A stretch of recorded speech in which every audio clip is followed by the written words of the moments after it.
Okay. Good morning, or afternoon rather. My name is Adam Dewar. I'm the market director for the Americas at Invest Ottawa, and I want to take this time to welcome you to our panel today on supply chain and shipping challenges in partnership with our friends from AmCham. So first and foremost, at a high level, I mean, obviously Canada and the US, as it relates to the United States, Canada is the largest export partner, and the other way around. Not the largest two-way trading relationship anymore, that's been supplanted, but to each other, we're still number one. It's the largest source of foreign direct investment into Canada. We have a strong history of working together on free trade agreements, the North America Free Trade Agreement, and now moving into the USMCA or CUSMA, depending on which side of the border you sit. This is a relationship that obviously runs deep. It runs deeper than economic ties, family and friends, as we've seen, who've been separated, by the COVID-19 necessitated border closures, and how we kind of navigate that together. From an Invest Ottawa standpoint, we're the lead economic development agency for the city of Ottawa. So we have a stake in wealth creation in the region. We do that through acceleration and incubation of companies, assistance with trade, and investment attraction. Recently, we've gotten into the autonomous and connected vehicle space, which is going to be another major innovation on an industry that we've historically worked across the border on. And now I'm going to turn it over to our partner in this, Rick, the chairman of the American Chamber. Well, thank you so much, Adam, and welcome everyone. My name is Rick Tachuk, and I'm the chairman of the American Chamber of Commerce in Canada. We're also known as the AmCham. We're delighted today to be partnered with Invest Ottawa on the second installment of our cross-border conversation. And I'd like to thank them so much for their help in putting all this together, and they're an exceptional team that has been working so hard on it. I would also like to take a moment to acknowledge and thank our wonderful speakers. I'll just read them out quickly. We have a wonderful moderator today, Eric Miller, president of Rideau-Potomic Group. Welcome, Eric. Thank you for participating. Thank you. Allison Gifford, who is director of public affairs with UPS Canada. We also have Sarah Goldfeder, principal with Earnscliffe Strategy Group. And finally, John Graham, manager, regulatory and compliance projects at Assent Compliance. When we look at the topic today, supply chain and cross-border shipping, navigating the new NAFTA CUSMA will be vitally important to virtually every enterprise involving U.S.-Canada cross-border trade. CUSMA, or USMCA, as we all know it, will be implemented in about 2 weeks. We've been working for almost 3 years to bring this agreement to fruition. So we're at a critical juncture in terms of the U.S.-Canada relationship and seeing what will evolve in terms of the implementation of the new agreement. So today we're going to find out a little bit about what firms need to do differently and what the new trade agreement really will mean and what are its potential benefits. We'll also look at how COVID-19 has affected North American supply chains and what lessons have been learned and what will the impact of this be on the longer term in terms of how companies will structure their supply chains and trade across the border. So without further ado, I encourage you to forward any questions you have to our moderator. Take advantage of the collective knowledge and wisdom of this group. It's an amazing group of speakers. And thank you for joining us today. So with that, I'm going to pass it down to Eric in Washington, in DC. Eric, take it away, sir. Thank you, Rick, and good afternoon, everyone. It's great to be with you today, and I'm very excited about the panel we have joining us today.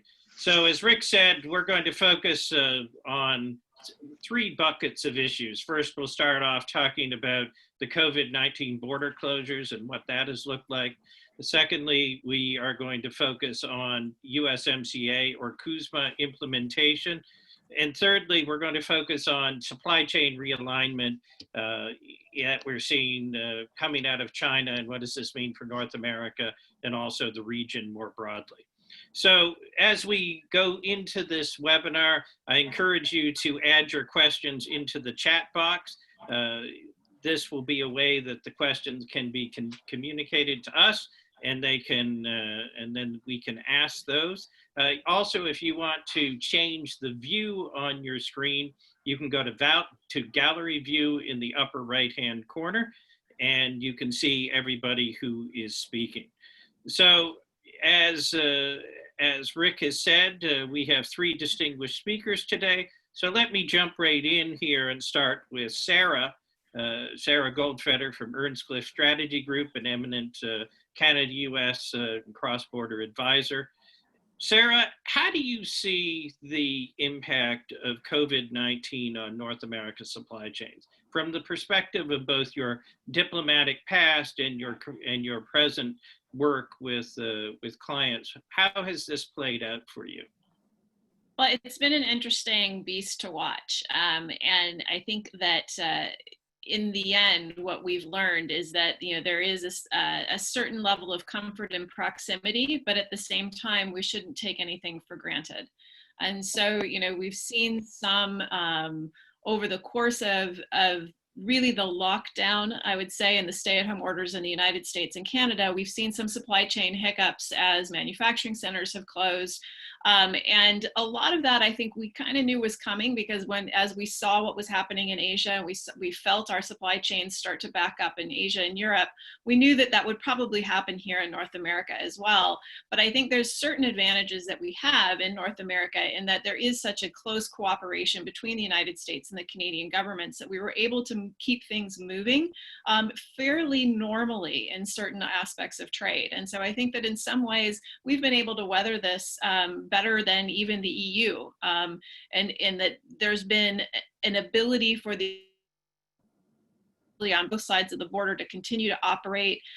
There's been a lot of concern and time spent on navigating this relationship between the governments of both countries that has really allowed a level of cooperation that doesn't make headlines, but it's the, kind of the basis, the foundation of the relationship. And so I think in the end, what we've learned is that those relationships, especially at the state levels, within business especially, and also within the federal government, are really critical to keep nurtured and to take care of and point, so that when we come to these points of crisis, that those relationships are there and we're able to lean on them in order to keep things moving. Not to say that it's been perfectly enacted or managed. I think there's plenty that we could kind of go back and do a postmortem on and say the next time we have some sort of incident, some sort of disruption, that we might want to consider these other items. But I think on the whole, what we've seen is a real effort from all sides to do the best for the supply chain arrangements that we have in place in North America. Great.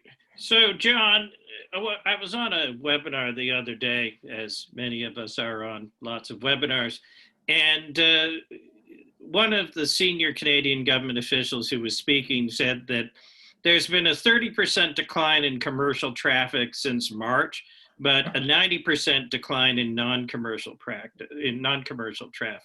So as an advisor in the supply chain space, and I should also note for the viewers out there that John also has a very detailed experience in the Asian space with working with Japanese companies and interests as well as in North America. But can you kind of walk me through what's behind the numbers and what does this look like in practice from your perspective?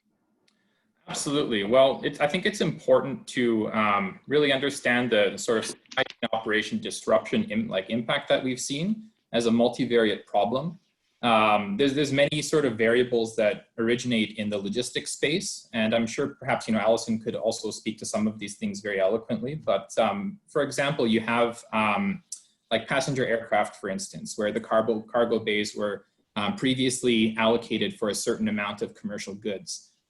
Due to the presence of COVID and social distancing, there's less flights, ergo less cargo space available, meaning that the price goes up. I think we've seen with ocean freight, there's a more flexibility in how those companies have been able to adapt to these impacts, because they can sort of share and reallocate cargo space between multiple companies on different vessels. Truck-based shipping in North America, I think, has been perhaps more resilient. In North America, at least. In Europe, I think they've definitely seen disruptions on that front, but they've introduced things like green lanes to mitigate some of those impacts. But we're thinking of logistics kind of writ large. It's one variable that determines sort of supply chain disruption in terms of getting something an input that you need to market. There's also other sort of variables that feed into your ability to bring something to market. And there's been all sorts of fluctuations in sourcing that have been imposed on companies.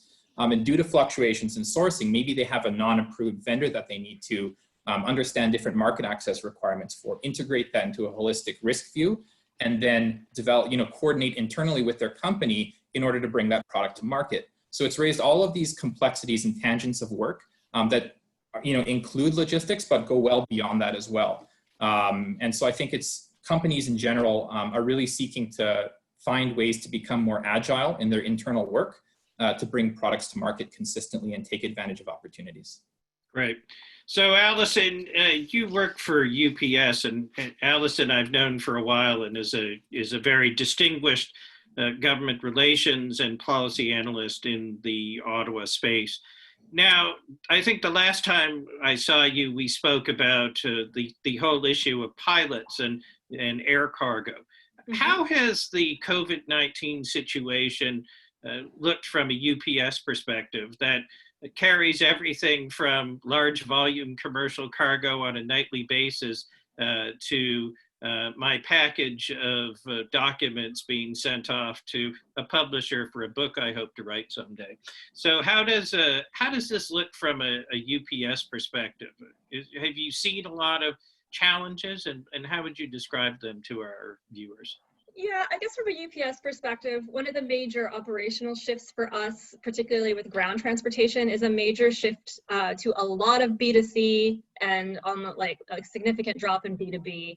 So for our industry to not have that balance puts a lot of stress, not just on our industry, but on all courier industries. Having to do those one-offs are not necessarily as productive and time efficient as delivering a whole bunch of items to Gap stores. And so that switched, and that certainly put pressure on the industry, that we're working really hard to adapt to. On a global level, I would think that standardization has been a challenge, and I think that that's something that we're going to learn for the next pandemic rather than this pandemic. I know there's been a lot of work going on at the G7 and G20 level, looking at standardized testing for pilots and who is deemed essential services. And I think if we have a second wave of COVID-19, or when we look at future pandemic planning scenarios, having those universal standards in place, particularly for pilots going in and out of different countries, is going to make the movement of goods go significantly better. I'd say for local business here, one of the things that was salient was how much e-commerce replaced traditional retail pretty much overnight. And it's interesting because it's always been a bit of a tug of war between retailers and e-commerce, good guys and bad guys, what have you. But with COVID-19, I think we saw a shift in the mindset of retailers. E-commerce wasn't suddenly a threat to retailers anymore. It was the only way they could keep their business open. And those companies, bricks and mortar companies that had that ability to go online very quickly, fared much better. So I guess some takeaways that we've seen in terms of COVID-19 was definitely those areas and those geographic regions that have better standardization at the federal, provincial, and municipal level, greater transparent communications, and better technology, the ability to go paperless faster and digitize faster, have fared better. Great.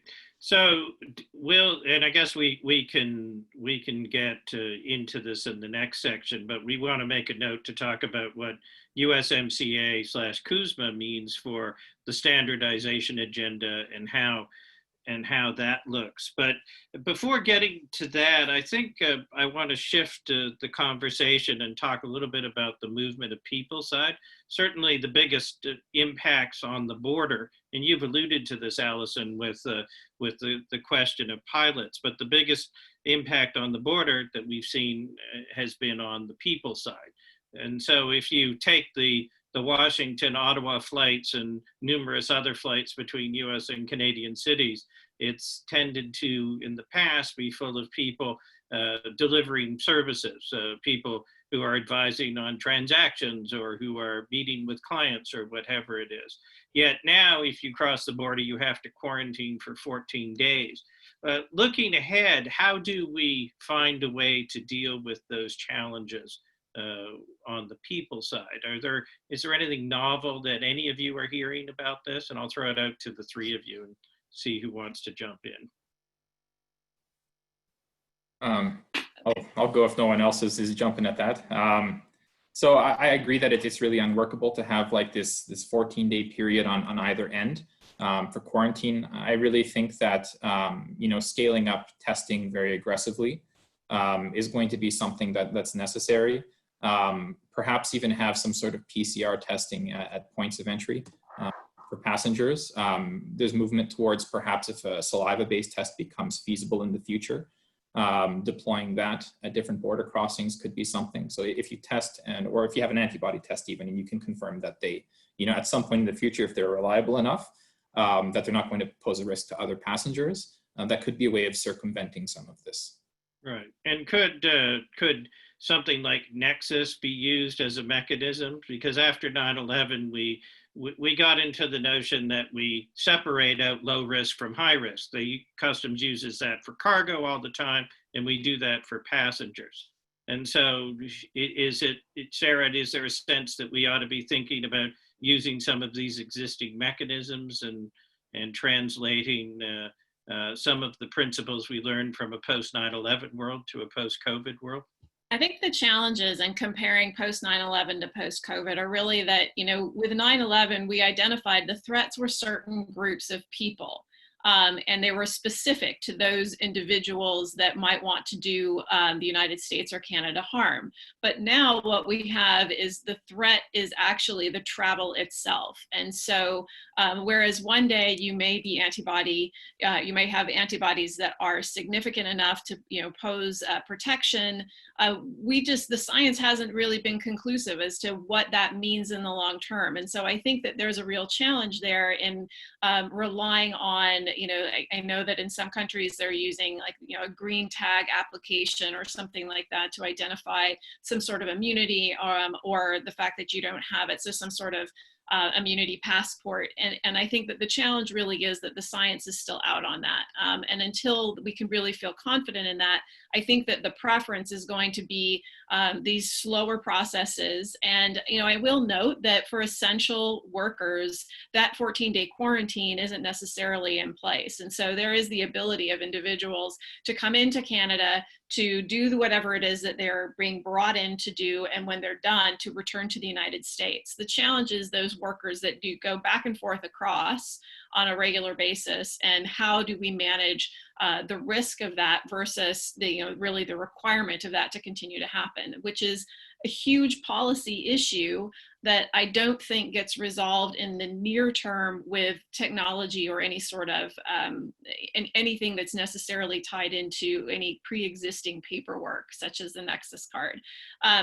I think that in the long term, we might see something like that happen, especially as vaccines are put into place, that like some sort of vaccine requirement that then goes into the Nexus program.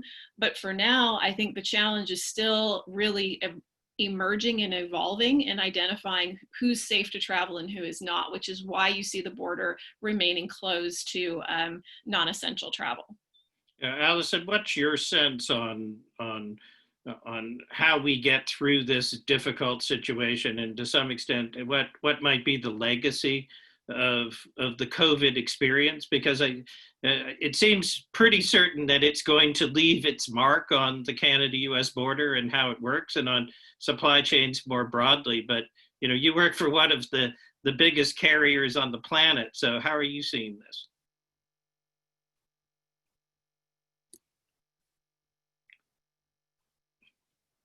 I think we can. Apologies, I didn't unmute myself. I go back to standardization. So I think definitely we should have, learning from this, we should go in with a very clear idea, a much clearer idea of what is an essential service and what is not. One of the challenges when this all began was getting all of the patchwork of essential services lists and deciding where we could operate and where we could not. So even if we were deemed an essential service at the border federally, the minute we drive through Ontario, are we driving through with goods that we're not supposed to be transporting?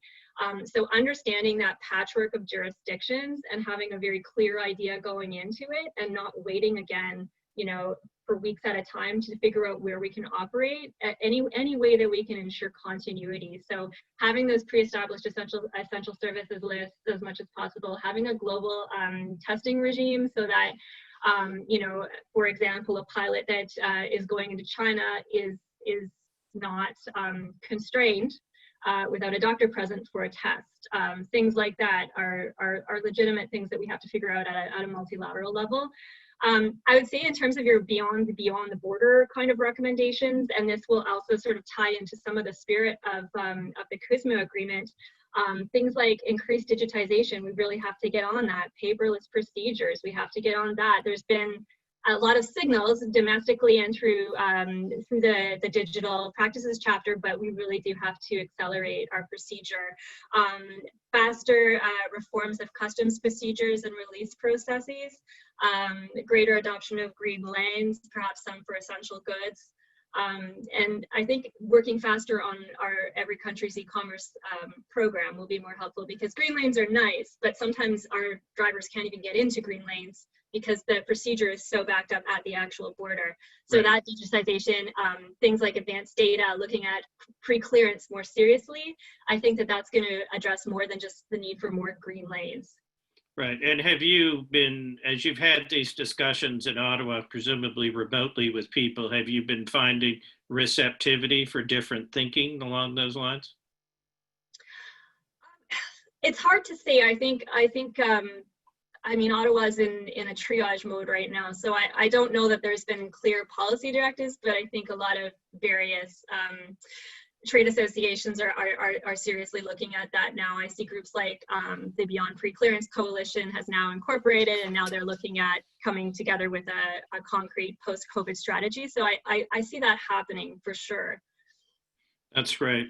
So looking at our time, I think we should transition to segment 2 of our discussion, which is focused on USMCA/CUSMA, or if you're in Mexico, you can call it TMEC. So perhaps at one point we will agree on a standard name. And I wanted to start with a general question. Sarah, what do you see as the most significant elements of the agreement? So some people, if you said, how is this agreement different from NAFTA? And if it's not that different, why does it really matter? How do you respond to those questions? Well, it matters because of the political buy-in. So I think it is true that there are not really big significant changes in between NAFTA and the USMCA on a kind of a 40,000-foot level. As you dig into it, there are some granular issues that go into very specific sectors that are big changes for those sectors, which, you know, that has buy-in across the board for the individuals that are specifically, and the businesses that are specifically affected by those. And that's important. But the most important part of this is that it's done, and that it's agreed upon, and that we can now move forward. And I think, you know, we had multiple rounds of renegotiations of small aspects of NAFTA in the course of its 25-year history. And I think we'll probably see the same thing with this agreement. We've already had one hiccup in the executive order that addresses was it Section 230 on the internet privacy constraints that the president just signed. Like, you know, that has implications for the USMCA and may have to be discussed at some point in the future. And that's okay. That's the thing with trade agreements, is even though it feels like, you know, we're done and we've dusted it off and we're ready to move forward, the reality is that trade agreements go through constant renegotiations and adjustments. And so I think we're going to see that happen with this as well. Great. So, John, you live in the technical world of a lot of these agreements, and we've just had come out in the last week the uniform regulations. If anyone is having trouble sleeping, 179 pages of automotive uniform regulations and assorted other fun stuff in there. You've seen very significant changes in rules of origin, which were designed to shift production into North America from a manufacturing perspective. There's certainly requirements on traceability that we've seen, and a whole series of modernization of customs procedures. So you're probably a pretty busy guy these days trying to explain all of this stuff to people. So what are you telling your clients about the technical side of this and what they need to get ready? So yeah, thank you. I think it really depends on the specific industry vertical of the customer that you're speaking with. But in many situations, I think the common denominator would be that they're really concerned about what approach to take to sort of reconsolidate their supporting documentation, their claims of origin, the process they have to sort of validate whether there's eligibility there in the first place, based on country of origin and destination shipment mapping, things like that. If you're in the automotive space, there's a lot of kind of, maybe, I'm hesitant to say anxiety, but some trepidation over the introduction of sort of ratcheted up regional value content thresholds to 75%, the staging period that applies to those specific products that you're talking about, if it's 3 years or 5 years. All of these things. So if you're talking about onshoring, are there substantial transformation rules that can be applied if you're bringing something within one of the 3 signatories? These are all questions that like automotive in particular be worried about, but I think the supporting documentation, validating of all that information is important, because under its Annex 5A, you have this new minimum data elements approach. So now you don't have to have a Form 434 to validate all of these data elements. It's essentially just a list of data pieces that you can have amongst any sort of collection of documents. So if you're working with a vendor management program, if you have a commercial invoice plus whatever other certificates, how do you map all of those data fields across this collection of documents now? On top of that, you have to also understand that it's not just the producer or manufacturer that can issue these things now, it's also the importer can issue them, the producer or the exporter.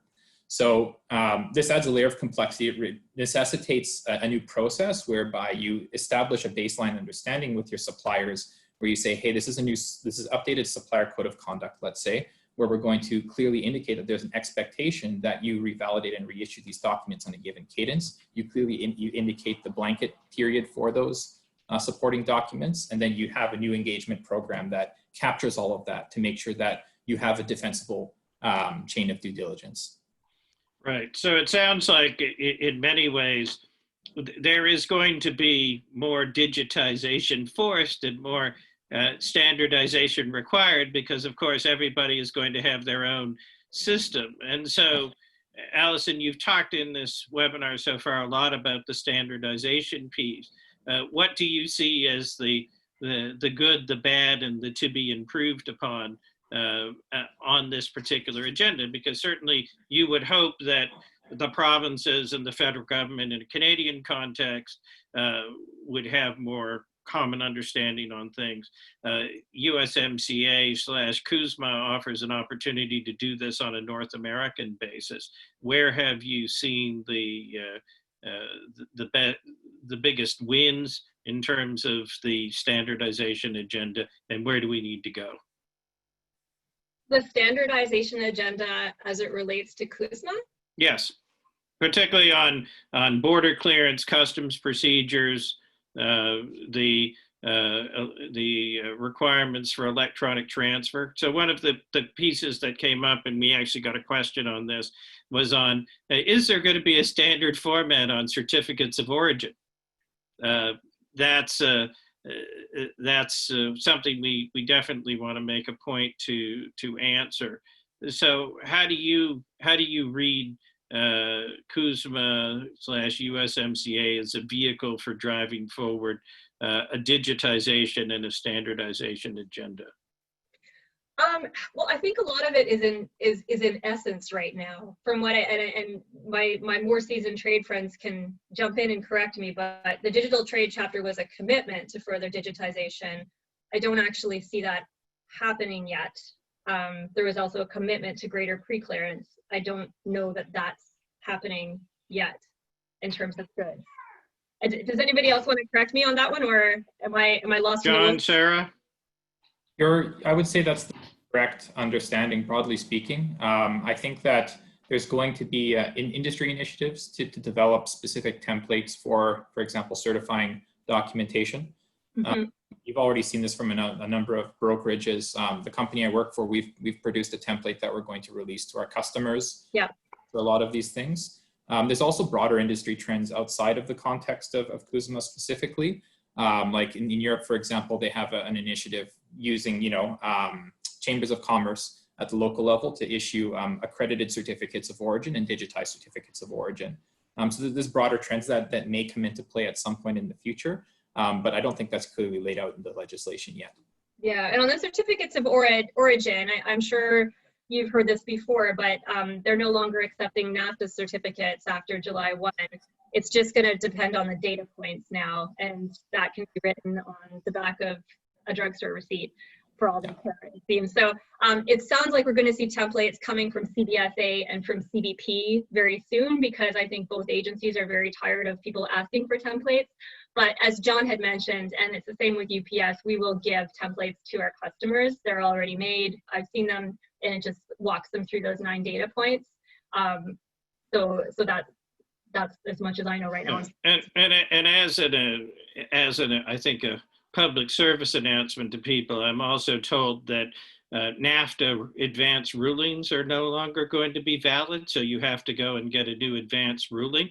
So if you're dealing with an importer that has had an advance ruling and you've been able to rely on that for a while, because the underlying agreement has changed, you need to go back on it. So certainly happy to have colleagues jump in on it, but I think as a basic good practice for companies that are listening out there is that if you've relied on something from the NAFTA agreement, that is no longer valid. So you need to check what are the data elements you need to provide. If you have an advance ruling, you need to go back and get an advance ruling, and to understand the specific technical nuances of how all of that is playing out. So, Sarah, one of the things when I was talking to someone recently about the CUSMA rules of origin that was said was they sort of threw their hands up on the auto rules and said, is there at least 5 times as complex as the NAFTA rules? And we know that President Trump throughout the negotiation wanted to use the rules of origin as a tool to drive production into North America.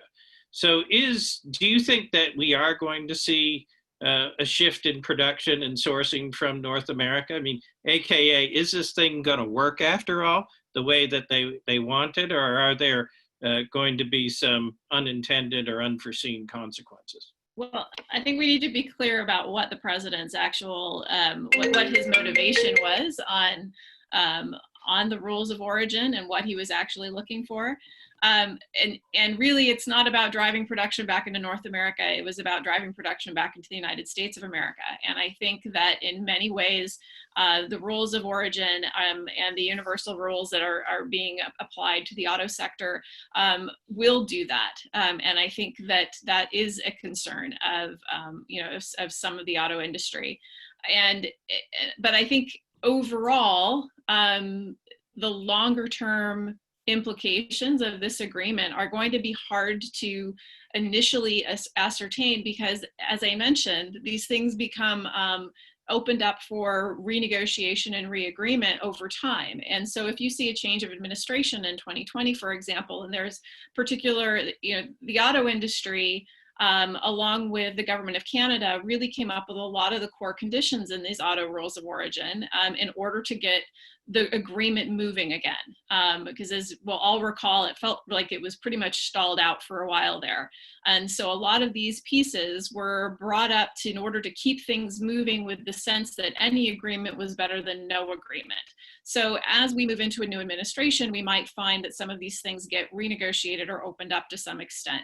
And that said, like, all of these things take time to implement, and those timelines were, put into the agreement. So we see all of this happening over the course of years. And as we've seen with COVID, things happen in the global economy that you don't necessarily predict, and how those things affect what it is that we're doing in the North American economy is hard to determine in any one point in time. So there's no way in the course of negotiating the USMCA that we could have ever predicted the kind of supply chain stress that we're feeling right now.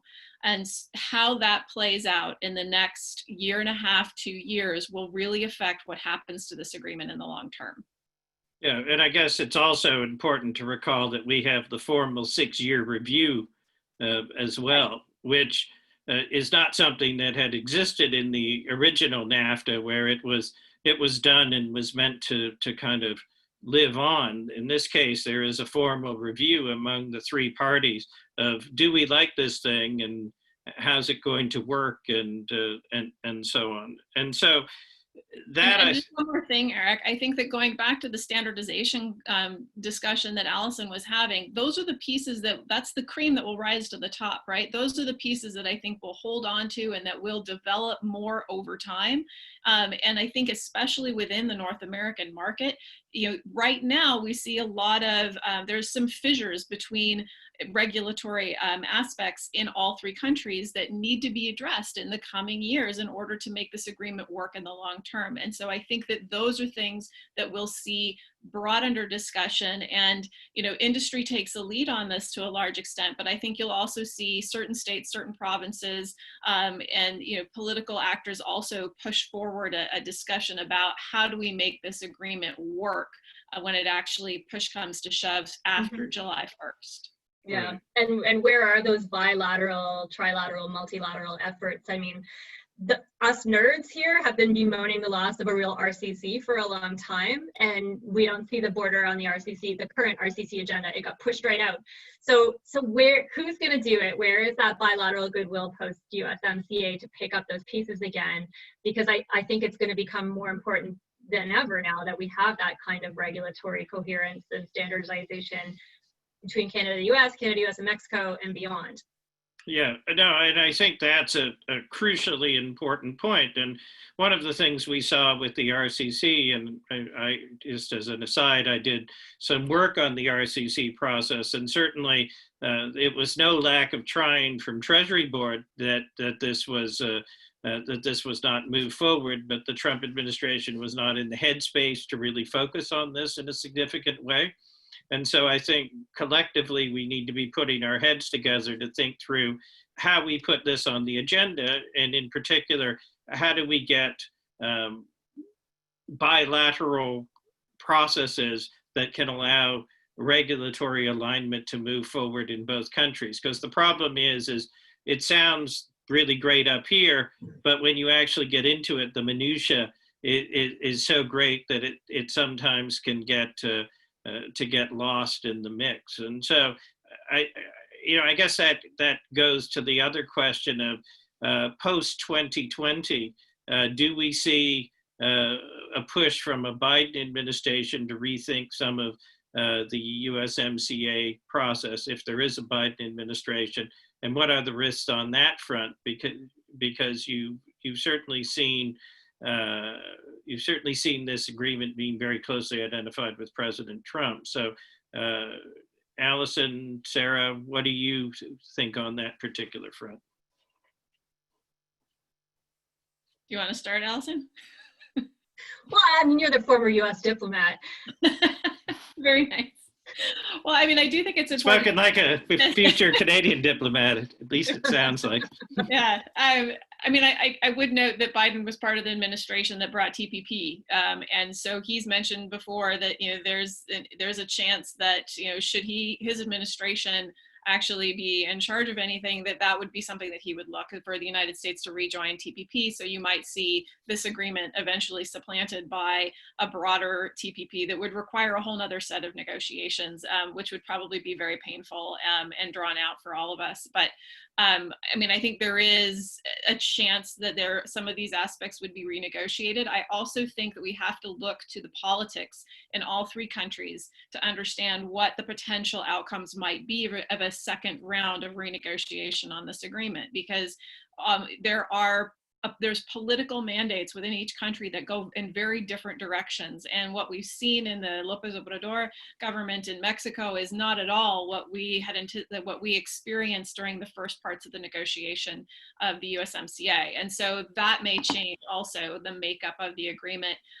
Canada also stands in a moment of potential change and flux. And it would be naive to think that a minority liberal government coming out of the COVID situation and the COVID economic recovery would have the same amount of authority to move on certain issues as it had in the past. So I think the politics of all three countries will really come into play should Joe Biden win the presidency in 2020 and have the opportunity to look at the trade agreements. And I also just don't know if it would be a priority. Right. So, John, from a technical perspective, when you're when you're advising companies, what are their biggest questions about about USMCA? Because there's a lot of stuff that is still not done, that's still not implemented. As Sarah says, this goes on, but your job is to essentially help people make sense of all of this stuff and advise. So what are they asking you about, and what do you wish you knew more about in terms of how this is going to work in practice? Yeah, so it's hard to generalize about what sorts of questions. Like a lot of the questions that we get are about issues of onshoring specific materials or processes, so that you can have a basis for saying that this was substantially transformed and is eligible, either as an import based on a tariff shift rule or something like that, or as like an intermediate material within your own manufacturing line. So it could be anything from that. Sometimes we get a lot of questions about, like let's say you have, let's say you're a medical device manufacturer and you used to import this one little plastic tube from a company overseas, but there's been supply chain disruption because a country X has imposed export controls for that specific pipe. Now you have an option. Are you looking for an alternate diverse sourcing strategy, or are you looking for some sort of a strategy to maybe 3D print that? Right? If you're 3D printing, or if you have alternate sourcing, you have to have a specific number of boxes to check to make sure that you've cleared in customs parlance, let's just say OGD requirements, but it could also be like materiality risk elements, hazardous goods communication requirements, things like that, to ensure you have market access for those goods so that you can take advantage of new opportunities that arise. If the bottom line is being squeezed, you have to find a way to sort of share those costs in other areas. With USMCA specifically, it's going to probably increase a lot of costs for domestic manufacturers with these higher regional value content requirements, but also labor value content, business processes, and things for verifying some of these things with business partners. So in that case, there may be a requirement if a company like a big automotive manufacturer has a lot of leverage over the suppliers, they may be able to push some of that cost onto domestic suppliers. But that's very much company by company. And it depends on a very myriad, host of variables. Right. So at this point, I'll remind everyone, if you have questions, please submit them. We're going to be taking questions at the end, and I'm seeing the number coming in. So please ask your questions soon, so we can be sure to get them asked at the end. And so let me shift now to the third segment of our discussion, which has to do with the future of the Canada-U.S. border and supply chain shifts. So we've read a lot about U.S.-China decoupling and about efforts to move export-oriented supply chains out of North America. I guess starting with a bigger question, maybe I'll go to Sarah. What's going on in this world, Sarah? Can you give us an overview of what's happening with the great supply chain realignment, decoupling, and what does this look like? That's a big question. And I think what's important to remember out of all of this is this tension in between the supply chain requirements in China and the United States is a long-term issue. This isn't something even that it was a specifically Trumpian issue. This existed pre-Trump. This was the whole purpose of TPP. There was always a hope that once we welcomed China into the WTO, that they would eventually start playing by the same rule book that the rest of the trading world was operating under. And when that didn't come to pass, that was really the impetus for TPP. When TPP when the Trump administration decided to leave TPP, they needed to figure out another way to deal with China.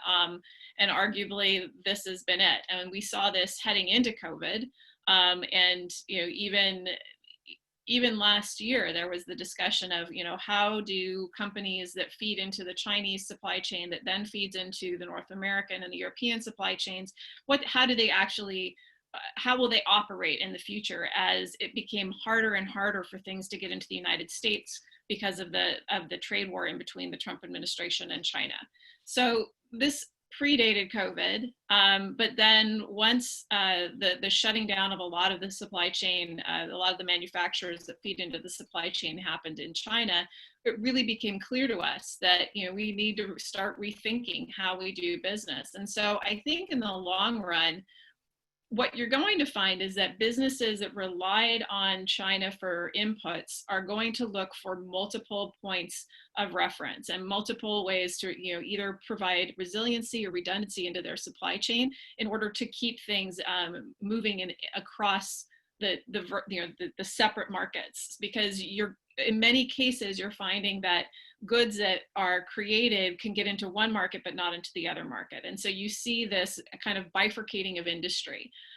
So how that kind of rolls out in the next year or two, I think will be really interesting to watch. I don't think there's a realistic belief that this phase one US-China deal moves into anything beyond that. And probably stalls out. Independent of that, the tensions seem only to be rising. And as much as it's tempting to blame that on the president, there's a lot of that that's coming out of China. So I think the longer run, we'll see a lot of businesses looking to kind of third country options. And again, building in those resiliencies and redundancies so that you're not beholden to one particular country or one particular supplier for key inputs. Right. And so, John, this says to me in many ways that the question of traceability and knowing where inputs come from and where inputs are going becomes a big issue. There's technology requirements and applications which are needed. So do you see that this is that as you get a fragmentation of supply chains globally, where you have stuff that's being produced more or less with the North American market as an end destination, or the Chinese market as an end destination, or the European market as an end destination. What does this mean in terms of traceability requirements, and how does this play into the global agenda of standardization of data elements, customs procedures, requirements, and things of that nature? Yeah, so maybe I'll address the last part of that first, because it's sort of at the core of what the company I work for, Assent Compliance's business model is really all about. So thinking about like people who work with data related to trade. You have people like customs brokers, you have logistics professionals. The typical data framework that they're working from in terms of standardizing things is what's called a multi-enterprise business network. So you can kind of imagine like a network with different nodes in the network, and these are different parties in the supply chain that require specific communication of data elements. For people who work with other aspects of trade, like for example, if you're talking about a regional value content calculation or something like that, you need to look inside the bill of materials of your product and need to assess like the unit cost of everything inside that bill of materials, the origin claims, and the supporting documentation to understand the capture of that. So there's two real views. There's like a view inside the product that you're dealing with, and there's a view of stakeholders in a network. The advantage of the sort of stakeholders in a network model is that you can ensure that data is communicated when people need it, so that shipments or whatever transmission of commercial goods isn't delayed. The advantage of the product view is that you can have an internal risk view of your product with every specific market access requirement laid out against that bill of materials. So you can understand, hey, if this is the product that I'm trying to sell and I want to market this in China, are all of the boxes checked that need to be checked? And you can capture all of that within the context of a product. That's extremely valuable for companies, and it allows companies to really have an agile approach to marketing what they need to market and take advantage of opportunities. So I think this applies very, very much to understanding, if you're looking to transfer sort of manufacturing processes for good from China to Vietnam, which is often an alternative that anyways I've seen amongst our client base, as well as Mexico for companies based in North America. Understanding the regulatory regimes and trade compliance, market access requirements, but also other ones such as product compliance and even CSR market access requirements. Right. So, Allison, the whole issue that Sarah raised about decentralization of supply chains. I mean, this obviously has a big impact on anyone who is a logistics player. I mean, I've seen it in my own micro world in that I'm home a lot more, so I order a lot more e-commerce, and people dutifully from UPS dutifully walk up my driveway and leave my box not too close to the door and all of that kind of good stuff. But you also see a diversification of sourcing requirements, and you're the ones as the carrier who have all sorts of data element requirements and so on that you need to submit into customs. So how are you, what is your sense of how the global economy is reshaping itself with these production networks? And then how are you as a company that has to connect up all of these different production nodes, how are you managing this challenge? You need to put your microphone on. Sorry about that. Every company is different. So our company, I mean, we already operate in 220 countries around the world. So we probably have a more significant supply chain network than most. So, but even still, I would say that, you know, emerging markets is a priority, just like trade diversification is a priority for the Canadian government in light of everything we've experienced in the last few years. And I think at a micro level, that trade diversification agenda needs to be something that's internalized by Ottawa businesses and businesses across Canada as well. And so that's certainly looking at emerging markets and looking at, you know, growing our operations in the TPP countries, in India. That's something that we've certainly been ramping up, even given our large global footprint. But I think it's a message that can trickle all the way to mom and pop shops or, you know, any business that exports. Right. So, and as we look at Canada, Sarah, we've had the Beyond the Border effort under the Harper government, which was an effort to both drive trade facilitation and security. We've certainly seen efforts from past governments on the infrastructure side with gateways and corridors. How is the physical and operational infrastructure of Canada-US trade networks set up to deal with these supply chain shifts? Are there things that we need to be thinking about and doing about to make Upper North America a more attractive production and distribution location rather than simply an end market? Well, I mean, I think that there are infrastructure challenges across North America. I think specifically along the northern border of the United States, there are significant infrastructure challenges that, you know, the Harper government attempted to work with the Obama administration to make some of those infrastructure investments happen. Some of them did, some didn't. Some are made, but are still very much underway and not at a point where it's actually usable. So I think that, you know, when we think about the trade infrastructure in North America, we have to consider the ports of the Great Lakes. We have to consider the waterways in both the east and the west side of the continent. And then you also have to consider all of these roads and bridges and the customs plazas. And the reality is that a lot of these places are physical choke points. And so there's a lot of challenges still. And I'm sure Allison and her company can speak to a lot of those. And those things are still ongoing challenges. And there's not an investment plan right now that really meets the threshold of making a difference on a lot of those items. And so I think that, you know, there's a lot of discussion on the digitization of trade and a lot of discussion on what, you know, additive manufacturing can do and the movement of patents across the border so that you can make something in one place as easily as you can in another. And that's all great. But the reality is that a lot of our commerce requires those roads, rails, bridges, and ports, and we need the investment in those to happen in order to ensure that trade continues apace. Allison, what say you to these points? Well, I mean, it's interesting because you're certainly, I'm thinking we're having this discussion at a very large global level right now, but I guess further to Sarah's point about roads and bridges, if I think about what I hear in the import-export community right now, the biggest concerns are things like COVID-19 and the effect it's had on duty and tax deferral, and are our customs brokers going to make it out alive? That's one of them. The other thing is CUSMA implementation happening at the same time as we're dealing with this massive COVID-19 realignment. You know, the other thing is PPE. And then finally, I think just looking at the implementation of all of the new systems that we see on the US side, and then here in Canada as well, with the new CBFA has a sweeping amount of new systems that are being implemented right now. You've got CARM, you've got CERS, you have all of these massive changes that are happening at the domestic level. So I guess when I think about what I hear from importers and exporters on a daily basis, that's what preoccupies, is like, duty of tax policy and deferral policy vis-a-vis COVID-19 implementation in all of these new systems, and will there be a perfect storm? I would say that is a larger preoccupation that I hear on a daily basis. John, I don't know if you hear something similar, but sometimes it goes back to those really smaller nuts and bolts issues.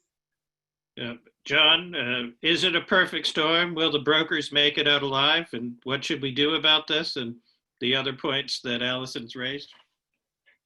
Yeah, so I mean, I think a lot of I would say that there's been some trepidation in, I would say, March and April. There was a lot of concern that we heard through our own business networks, but it's alleviated to some extent as a lot of companies begin to reopen. I think that there are significant impacts introduced from supply chain disruption, reductions in operations and shipping and everything like that.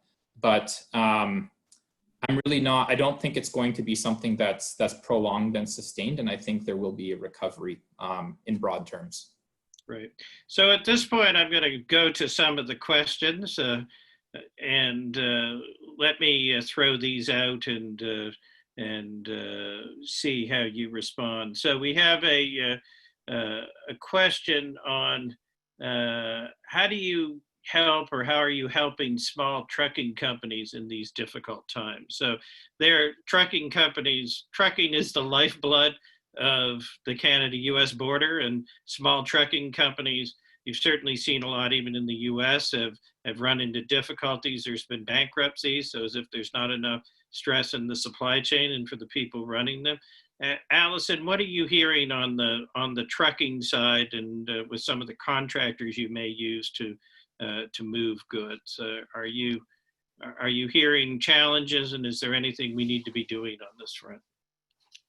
I'm afraid I haven't heard a lot from our contractors. I think it goes back to making sure that there's an adequate amount of PPE for truck drivers, and that transportation policy and border policy, interprovincial border policy and Canada-US border policy is communicated clearly.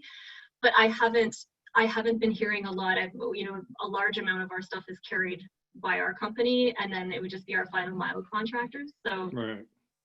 I'm afraid I haven't heard a whole lot. Yeah, I mean, certainly the other issue that's come up is the issue of truck stops, places where people can actually stop if they're going long haul. And of course, and you mentioned the duty and tax deferral issue. It's the economics of this and when they get paid in the supply chain, and how that all works in terms of a cash flow perspective that's come up. But I'm not sure I've heard any good answers to those questions beyond PPE and cleaning protocols for stopovers. So, John, there's a question about changes to shipping rules regarding hazmat cargo moving cross border. So, hazardous materials and changes, I guess, within the USMCA context and within the broader regulatory framework. Can you speak to that a little bit? You're on mute, John. Sorry about that. Yeah, so I haven't done as deep a dive, just full disclosure, in specific hazard under USMCA, but I do know that there are more stringent rules around chemicals. Specifically, in general, what we recommend is that companies have a policy and a compliance program in place that's based on the GHS. So that would be, the safety data sheet communication, that there's robust capabilities in that space to communicate. I believe it's section 16 or 17 of the GHS standard that would have like chemical composition information. If you have homogeneous level, or if you have specific percentage concentrations of specific chemicals, you can then map to any given sort of hazard communication requirements in a country. So we always recommend going back to the international standard. There's usually a chemical threshold measurement standard in place at that level, that can be used or leveraged to generate the specific requirements of a given port of entry or country. So that's what we would say in general. It's a good way of hedging. Okay, great. There's a question on, it says, talking about the standardization agenda, can you maybe refer to the automobile industry and how that is changing? Does anyone want to take that one? I can talk about that a little bit. I mean, I think that overall, this agreement comes into play at a point in time where the automotive industry is really becoming the transportation industry and is moving into something that is far more than just, you know, making and selling internal combustion engine vehicles. And so you see a lot, and you know, there's articles today on VW and on Ford, and there's a lot on GM and other car makers on how they're moving into the electric vehicle space, and they're looking at manufacturing, you know, batteries for energy storage, looking at hydrogen. So they're becoming alternative fuel industry as well as car industry, and so as we look towards how that affects the standardization rules, we're dealing with a whole new world on a lot of these things. And so we already see some tension on the greenhouse gas emissions or the CAFE standards in the United States, which were changed under the Trump administration and are under review here in Canada. And the importance of ensuring that all of these things stay relatively close together is really critical for the industry. And you know, we think about the industry's kind of the areas of alignment with the United States and Canada, and some of those are the safety regulations, but others are those greenhouse gas emissions, and then how that all plays into the movement towards an electric vehicle or alternate fuel vehicle market into the future, and what that does is going to be really interesting to watch, and it hasn't been fully addressed within all of the trade agreements and even some of the bilateral agreements between the two countries. There are aspects of this that go down into the chemistry industry and to batteries and how you dispose of them, and all sorts of different peripheral issues that have to be managed in a regulatory environment and have to be aligned, which is why, going back to Allison's comment earlier, the importance of the RCC is really going to be more critical in the years to come. So I guess a key takeaway is we need to get some serious thinking done about regulatory models. So if this general US to Canada, we're going to have these processes and come up with these lists approach doesn't work, is there a way that industry can get a little bit more self-organized and proactive? And is there a mechanism that governments can adopt, in essence, to receive proposals, specific proposals, as opposed to just putting out a general call?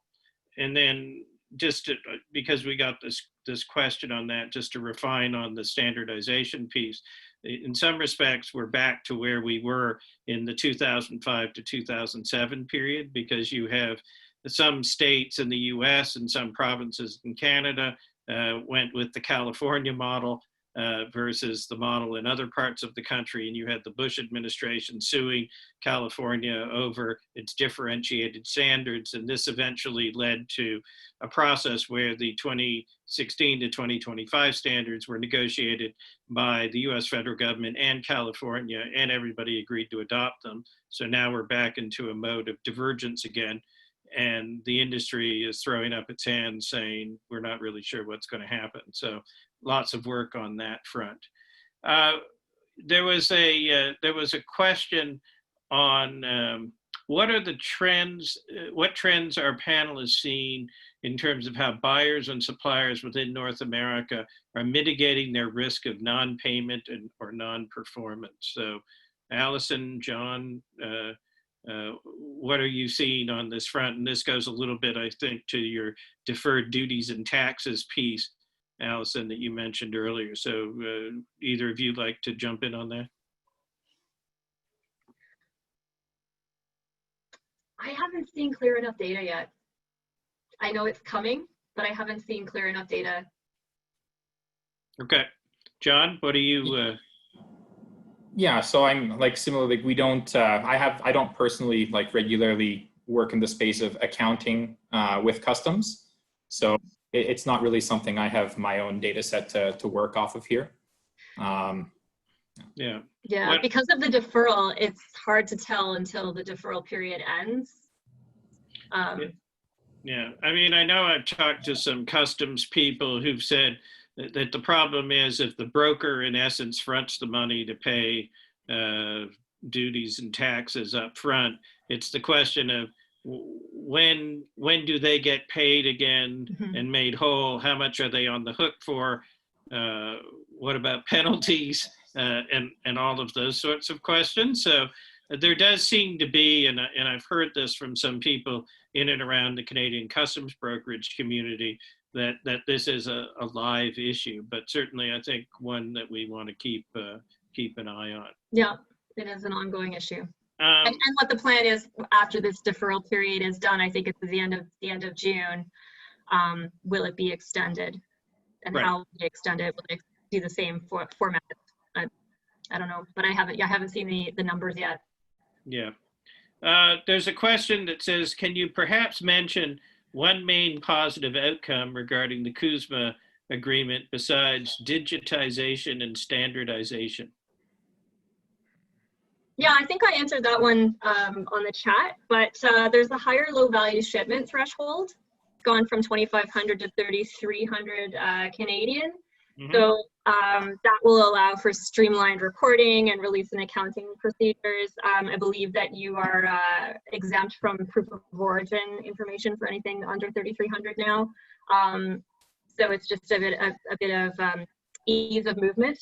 Then there's the higher de minimis level. So any companies who import low value inputs will be able to import without duties and taxes up to $40. Without duties up to $150. It was previously at $20. Great. There's a question that says, which supply chain sector has been most affected by the pandemic? Or if you can't pick one in particular, who has been really hard hit that you're seeing among your clients and people you work with? In a positive sense, medical device, definitely seen sort of accelerated demand for a customer base, greater needs for market access information. In perhaps a negative, quote unquote, or like increased cost overhead perspective, automotive, like without a doubt. Right. I would add agriculture to that. I think that they've been hit hard because of workforce issues and then actual infection issues. But in addition to that, there's been such a change in their supply chain and their distribution networks, because food, rather than going to restaurants and food service entities, ended up going into grocery stores and into our homes. And so there was a lot of agitation within that supply chain, more so south of the border, I think, than here in Canada. But even so, I think it was particularly hard to manage, and it continues to be a sector that is contending with a few challenges, a lot of them having to do with the workforce. Great. There's a question that asked about origin audits, and it says, once the new agreement has been up and running, when should we expect importers to have the pleasure of a government-initiated origin audit? Do we think that we're going to see an upsurge in the next 2 or 3 years? Are things going to kind of continue as they are? And this, of course, goes to the question of what is ready? When are the rules ready? When are they not ready? Somebody had said that the uniform regulations are probably going to come in around the 15th of July once the legal scrub has happened. Are you on the hook for stuff in the first couple of weeks of July? So what do we think in terms of the pattern and cadence of origin audits? And is there anything technical that companies should be aware of on the documentation and record keeping sides in this agreement? John, do you maybe want to take that since you nodded? Sure, yeah. I would definitely say that on the audit side, like there's an initial 1-year period, I believe, where you can qualify goods within that time frame. So if there's some flexibility in the initial sort of chunk of time, you'd probably expect enforcement to pick up towards the end of that period. There is an understanding that they need to phase in some of these things. So there's like the staging program for certain regional value content thresholds, in automotive specifically as an example. So yeah, that's, I think that's a big part of what would sort of feed into audits. Also, like audits can be triggered by a lack of harmonization of data elements that form the import transaction. So if you have a certificate of origin or some sort of a template that you've used, typically a certificate of origin will have the first 6 digits of the HS standard plugged in as part of the description. Even if it's a general certificate of origin, Annex K of the Kyoto Convention, I believe, prescribes that you use that. So, you know, if you have like your digital sort of import declaration that you've sent to customs, and then the shipment or export manifest that contains a discrepancy there, that could trigger, you know, a sort of verification on the customs side, including your origin documentation. So having a robust sort of supply chain coordination program to make sure that the data elements are harmonized on both sides of the import transaction, I'd say is an important way to hedge against risk. Right. Now, I just we're heading toward time here, and I'm aware of I'm very much aware of that. Do we? I think in looking ahead, I want to leave this with a question about in essence stuff that our friends at Invest Ottawa think about. So, what should the Ottawa region be doing or thinking about to respond to this? This changed environment. So you've had COVID, which has certainly changed how the border works. You have CUSMA, which delivers a huge amount of complexity. You have supply chain shifts of production, perhaps being decentralized. Well, it has been where it has been centralized over the past 25 years into China. It's shifting out. So if you put your hats on as advisors now, what should Ottawa be thinking about and Ottawa companies be thinking about in this new context? Why don't I start with you, Sarah?